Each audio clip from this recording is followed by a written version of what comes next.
নমস্কার বন্ধুরা, রকি কিচেনের তরফ থেকে সকল বন্ধুদের স্বাগত জানিয়ে আবার একটা রেসিপি আপনাদের মাঝখানে শেয়ার করতে চলেছি। সেটা হচ্ছে ডিমের অমলেটের ঝোল। তাহলে চলুন দেখে নেওয়া যাক আজকের রেসিপি। ওভেনে একটা কড়াই বসিয়ে তাতে দিয়ে দিয়েছি অল্প পরিমাণে সাদা তেল। তেলটা গরম হয়ে যাওয়ার পর দিয়ে দিলাম খুব সামান্য পরিমাণে হলুদ গুঁড়ো একটু, যাতে ডিমের অমলেটের কালারটা সুন্দর আসে। আর এদিকে আমি একটা গ্লাসের মধ্যে কিছুটা এই যে কুচিয়ে নিয়েছি পেঁয়াজ আর কিছুটা লঙ্কা, পাকা লঙ্কা দিয়েছি, পরিমাণ মতো লবণ। একটা ডিম ভেঙে ভালোভাবে ফেটিয়ে ঢেলে দিচ্ছি কড়াইয়ের মধ্যে। প্রত্যেকটা কিন্তু এরকমভাবেই আমি ডিমের অমলেট ভেজে নেব। সুন্দরভাবে একটু ছড়িয়ে দিচ্ছি। পাকা লঙ্কা দেওয়ার মানেই হচ্ছে দেখতে সুন্দর লাগবে, তার জন্য আপনারা কিন্তু এখানে কাঁচা লঙ্কা ব্যবহার করতে পারেন।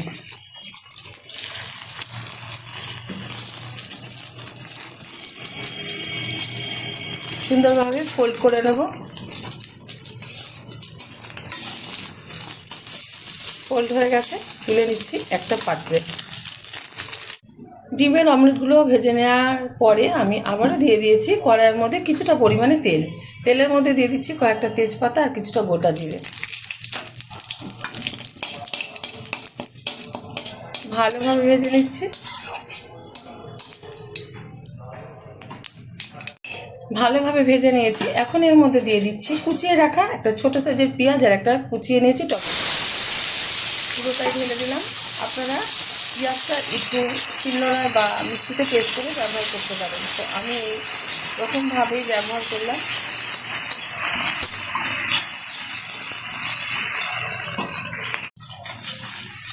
বন্ধুরা দেখতেই পাচ্ছেন, যত লাল টমেটো আপনারা সবজিতে ব্যবহার করবেন তার কিন্তু কালার তত সুন্দর আসবে। অনেকেই জানে না, এই যে কালার কিন্তু অলরেডি আসা শুরু হয়ে গেছে। তার মানে যখন আমি এই অমলেটের ঝোলটা রান্না করব কালারটা কিন্তু ভীষণ ভালো আসবে।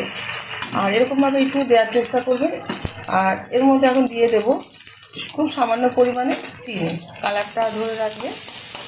কালারটা দেখা যাচ্ছে অনেকটা কিন্তু কাশ্মীরি লঙ্কার গুঁড়ো না দিলেও কাশ্মীরি লঙ্কার গুঁড়োর মতো যে কালার হয়, মানে কাশ্মীরি লঙ্কার গুঁড়ো দেওয়ার পর যে কালারটা হয় ওরকম আসবে।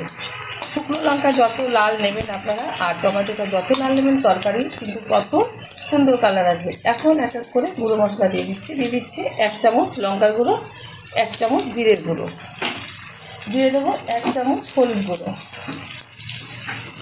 দিয়ে দেবো স্বাদ মতো লবণ। যতটা ঝোল রাখবো সেই অনুযায়ী কিন্তু লবণটা ব্যবহার করলাম। ভালোভাবে একটু নেড়ে ঝেড়ে নেব।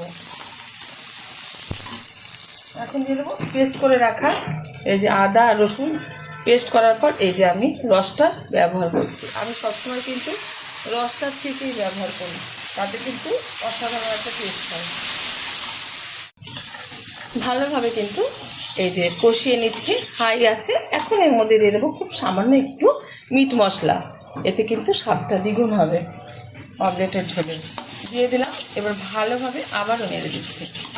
ডিমের ঝোল মানে এই অমলেটের ডিমের ঝোলটা কিন্তু প্রত্যেকে ভীষণ ভালো জানে, তবু আমি আমার স্টাইলে করে দেখাচ্ছি। আশা করি আপনাদের ভালো লাগবে। ভালো লাগলে আমার চ্যানেলটিকে সাবস্ক্রাইব করবেন, লাইক করবেন, শেয়ার করবেন। গরম গরম ভাতের সাথে এরকম ডিমের অমলেটের ঝোল একবার বানিয়ে খেয়ে দেখবেন, আশা করি খুব ভালো লাগবে। দিয়ে দিচ্ছি পরিমাণ মতো জল।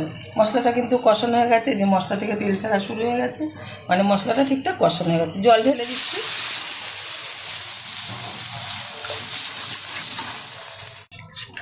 এখন এর মধ্যে দিয়ে দেবো গরম মশলার গুঁড়ো। আমি কিন্তু আগে থেকে গরম মশলার গুঁড়োটা ব্যবহার করি সবসময়, যাতে খুব সুন্দর একটা ফ্লেভার আসে পুরো ঝোলের সাথে মিশে গিয়ে।